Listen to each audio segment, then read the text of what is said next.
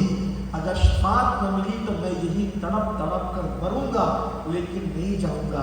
تاریخ میں لکھا ہے کہ پھر قبر رسول سے ہاتھ نکلا اور اس ہاتھ میں اس کے گمان کے مطابق ایک چٹھی تھی اور اس چٹھی پر لکھا ہوا تھا کہ برا کو شفاعت دے دی. یہ برا نے چٹھی لی اور ناشتہ خود تھا, چلاتا ہوا آیا مجھے بھی شفاعت مل گئی, مجھے بھی شفاعت مل گئی, مجھے بھی شفاعت مل گئی. جب نواب نے کہا او برا شفاعت کیا چیز ہوتی ہے, کہا یہ دیکھو حضور کی قبر سے ہاتھ نکلا اور اس ہاتھ میں یہ چٹھی تھی اور حضور نے مجھے یہ شفاعت اس وقت آپ نواب کی آنکھوں میں آنسو تھے. برا تیری دیوانگی تجھے کہاں سے کہاں, ہم تو تیرے ساتھ مذاق کر رہے تھے اور تم نے رسول اللہ کی شفاعت پالی. یہ ہوتے ہیں جو ہے وہ کرم کے فیصلے. اس لیے اللہ کے بندوں جب بھی حضور کی بارگاہ میں حاضر ہو اس یقین کے ساتھ جاؤ انشاءاللہ کرم کی خیرات ہوگی, کیونکہ ان کا ڈر ہے واہ کیا جود و کرم ہے. شہ بتہاں تیرا نہیں سکتا نہیں, ماں کا مالا تیرا. اللہ ہماری محفل کو قبول کرے, حضور کے درمیان کوئی غلطی اللہ معاف کرے. وما علینا الا البلاغ. السلام علیکم.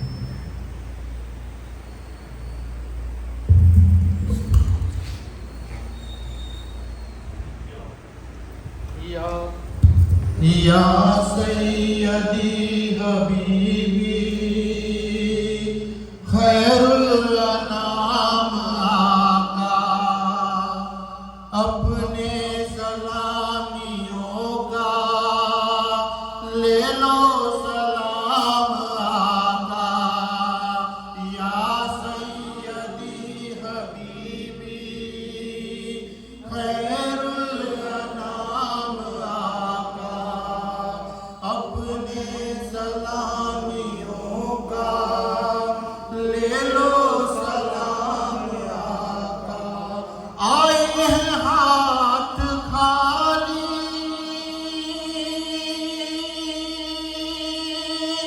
بھر دو حجور عالی. آئے ہیں ہاتھ خالی بھر دو حجور عالی. مانگا ہے آج تم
سیدی حبیبی خیر الانام آقا اپنے سلامیوں کا لے لو سلام آقا. یا نبی سلام علیکہ، یا رسول سلام علیکہ، یا حبیب سلام علیکہ، صلوات اللہ علیکہ. تیری آرزو میں جینا، تیری آرزو میں مرنا، یہی میری زندگی ہے، یہی میری بندگی ہے. یا نبی سلام علیکہ، یا رسول سلام علیکہ، یا حبیب سلام علیکہ، صلوات اللہ علیکہ. دور سے آئے ہوئے ہیں، رنج و غم کھائے ہوئے ہیں، تم پہ اترائے ہوئے ہیں، ہاتھ پھیلائے ہوئے ہیں. یا نبی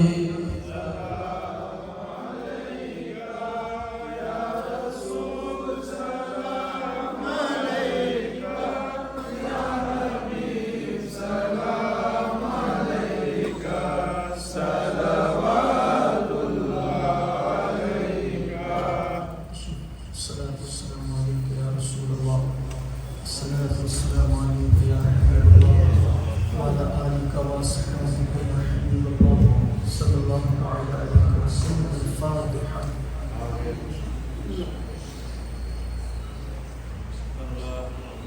الحمد لله حمدا كثيرا كثيرا، سبحان الله بكرة وأصيلا.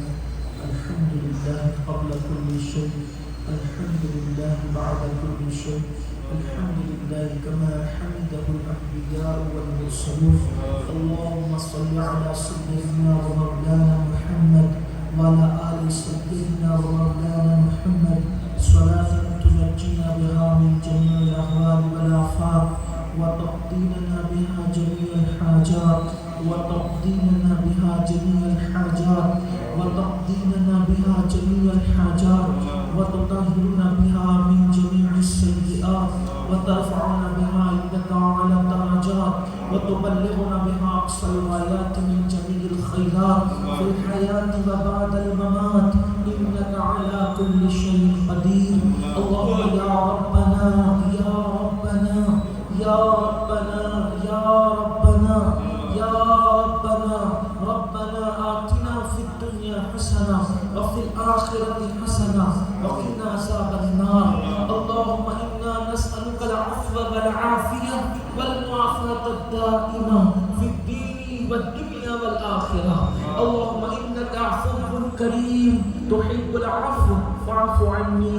اللهم إنك عفو كريم تحب العفو فاعف عني. اللهم إنك عفو كريم تحب العفو فاعف عني. رب اغفر وارحم وأنت خير الراحمين. ربنا هب لنا من أزواجنا وذرياتنا قرة أعين واجعلنا للمتقين إماما. ربنا لا تزغ قلوبنا بعد إذ هديتنا وهب لنا من لدنك رحمة إنك أنت الوهاب. إلهي بحرمة الحسن وأخيه وأمه وأبيه وجده صلى الله عليه وآله وسلم وبنيه نجي من كل غم الذي أنا فيه يا حي يا قيوم يا ذا الجلال والإكرام. أسألك أن تحيي قلبي بنور معرفتك يا الله يا الله يا أرحم الراحمين يا أرحم الراحمين يا أرحم الراحمين. مولا ہم سب کی حاضری کو قبول فرما، ہم سب کے گناہوں کو معاف فرما. اے اللہ